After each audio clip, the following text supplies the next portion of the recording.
มังเออสำเนาได้อ้าวสวัสดีทุกคนครับกายเราตั้งวันหนาวกับลายเห็นนะเชี่ยปองเดือปูเชี่ยเมี่ยงนะปลาเกยหอมเราที่เนี่ยก็เกาะนนตลาดนาดละนะโคลนละเกยเสี่ยงบุนะปลาเมมอลเลาะได้สอบได้บอกอะไรเนี่ยกรอได้แต่ตีเหนียวก็มีจุดปัดเบาเด็กกันนะมอลเลาะแบเจ้าเราตั้งเนี่ยปูอเลาะก็หมดแท้เราเยอะมากครับอันนี้ชิ้นละ20 บาทครับซื้อจากตลาดนัดครับได้มา3ชิ้นแบบเต็มถาดเลยครับแซ่บๆด้วยกันนะครับแปะปลาเมี่ยงนะกินแบบเมี่ยงนะครับแล้วก็ได้เส้นหมี่นะกับปลาเกยหอมเราที่เกาะนนเมได้มาแม่อนุราตนะอาจจะได้แดนหล่อมีนะมันอาจเป็นก้อนไปหน่อยครับเนี่ยได้จากมาม่าที่มันเป็นเส้นหมี่นะมากินด้วยกันเลยครับเรื่องชิงก็มูจ่อเราแต่นะนุกแรกวิเชียที่บางเร่มกับนั่นนะผ่านเดินหลายเดินแฉกับหมอเต้านะเล็กเรื่องซัมพอดก็ตังกับนกแล้วนะฝากกดไลค์กดแชร์ด้วยนะครับเพื่อนๆมาเลยครับมาเริ่มกันเลยครับมาแซ่บๆครับบรรยากาศยำเย็นในสวนทุเรียนเหมือนเดิมครับนะได้กล่าวตัวไรแล้วเราจะเยกละตาหนุ่มวันเอาตีมองก็ได้เจอกันนำตัวไรนี่นะเงยยิ้มกี่เชอมานำตัวไรในมันตีกี่เชอนะกล่าวมาลองกันเลยครับอันนี้อาจจะเป็นก้อนไปหน่อยนะครับเนี่ยตาผมหนักไม่เป็นไรครับแบบนี้เลยครับน้ำจิ้มได้น้ำจิ้มข้าวลูกเสียงแล้วกันนะนี่กระดาษกระคำโตหมอกโตตั้งลง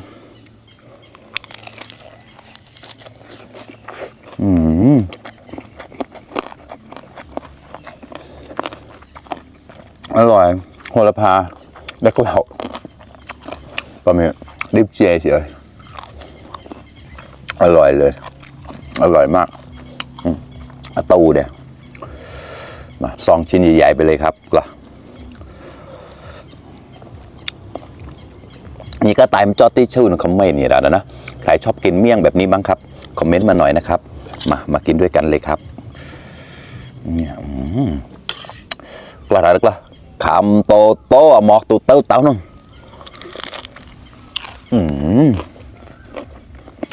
อร่อยเนี่ยกระดาษเลยตับครับ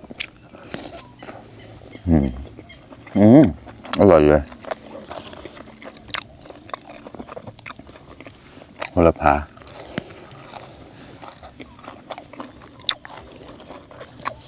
หมอเลาะแบะเจ้าเราได้แต่ร้านหมอกุ๊กไหวเหมือนเดิมอันนี้หูหมูครับตูเลยอันนี้ปอดแล้วก็ใส่เส้นหมี่เล็กน้อยครับเส้นหมี่อาจจะไม่ดีนะครับดิบเจเฉยกะมาแล้วโอ้เราวิลาเปิดมาครับก็คำโตหมอกตูเต้าตามน้องรัฐอะ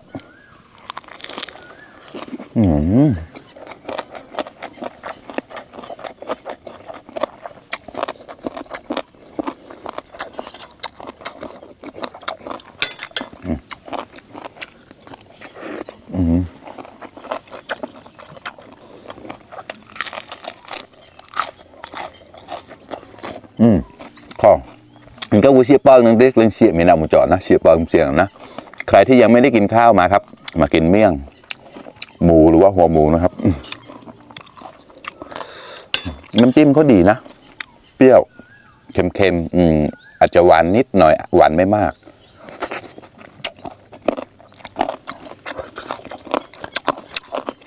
ถือว่าใช้ได้โอเคเลย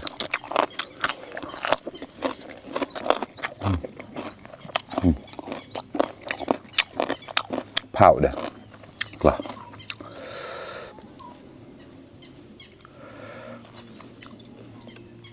เนี่ยตูเด้ใส่ไปเลยมาน้ำจิ้มราดเลยครับเจ้าใช่ไหมกล้าแล้วกล้าคำโตหมอกตูเต้าเต้าน้อง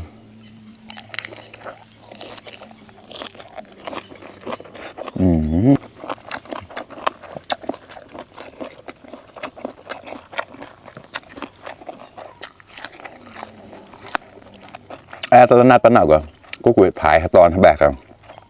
ปั๊มร้านนายชอยเนี่ยนะเชิกเนี่ยนี่ถ้ามาตอบลำเดียวถ่ายให้แบกกันนะชอยเนี่ยรอบนี้ไม่ได้ถ่ายให้ดูว่าไปซื้อร้านไหนนะที่แต่ละนัด วันนี้อาจจะยุ่งหน่อยก็เลยไม่ได้ถ่ายในวันหลังครับ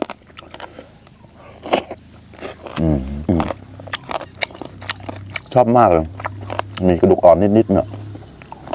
เจ้ารสเบาเลย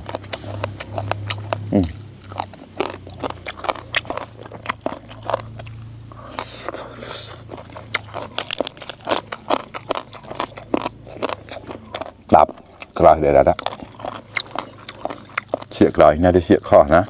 ไตกลอยกันนี่เอ้ยมานี่โหระพาใส่ไปด้วยครับน้ำจิ้มราดนะเจ้าใช่ไหมล่ะขอเหอะแปะมันอยู่มีได้ทับบ่อในมันก็ที่เสียมาก็ได้แล้วละ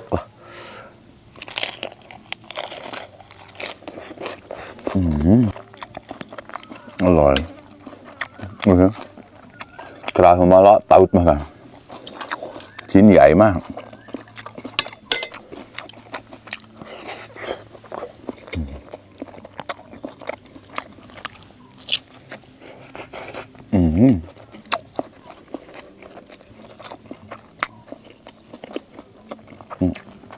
ตูกรอด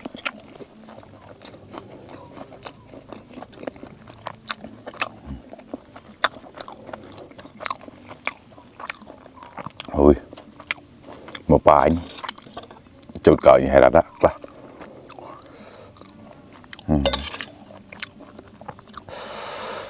มาครับเพื่อนๆคำโตโตหมอกตุดเต้าเต้าน้อง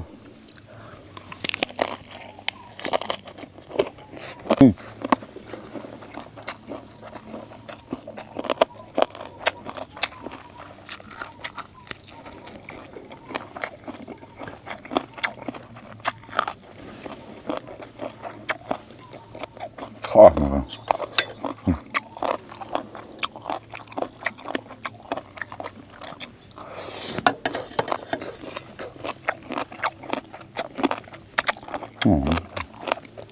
ชอบมากไปจอดไปแล้วดำผมเจอไปบอดในนี้นะ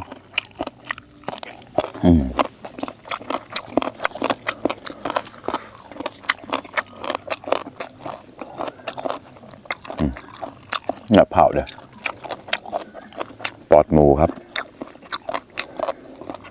เนี่ยก็กลอยอยู่ไปไหนก็อะตูเลยนะกละเจอไม่เงี้ยก็ปะหนาเดียวอันนี้ถูกเตาเธอได้เหมือนเดิมครับคำโตโตหมอกตุเต้าตามน้องรัฐอะ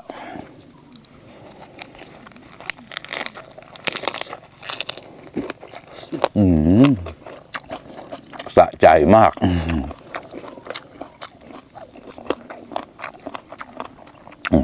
รอบนี้ไม่ต้องเอาเส้นปลาเกดนำกลัดก็ได้ก็คำโตโตหมอกตุเต้าตามน้องรัฐอะ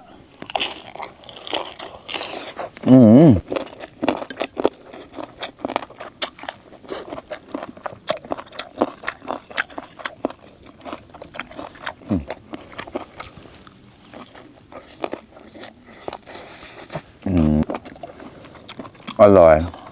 และคุ้มมากต้านมาแล้วก็เชี่ยเลยขอ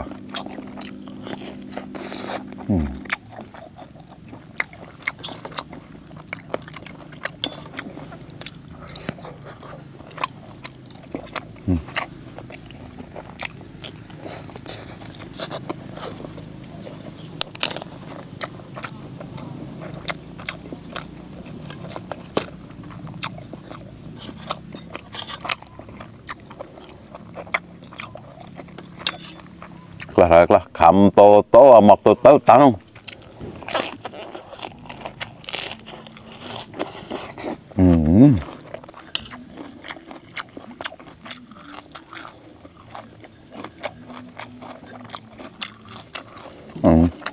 มันใส่อ้อแค่นั้นละ